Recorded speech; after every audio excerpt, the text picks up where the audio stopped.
Hello guys! Ang topic natin ngayon yung paano nga ba tayo makakagawa ng video na mag-viral.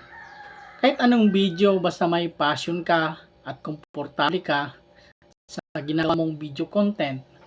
At kung komportable ka, mas maganda kasi yung result ng iyong video content. Huwag lang kayong manira ng iyong kapwa. Nakadepende pa rin kung paano mo i-deliver ang iyong video content. Katulad ko, informative ang aking niche or content. Alam kong maraming content creator na tulad ko. Nakadepende pa rin kung paano namin i-deliver ang aming content, ang aming mga idea. Katulad ng panic content, mapapasaya pa rin tayo kahit na magkatulad ang mga niche nila. Naiiba nga lang kung paano i-deliver ang kanilang mga content. Kung paano tayo mapapatawa. Ang point ko, kung saan ka masaya, yun ang piliin mo. Maraming salamat!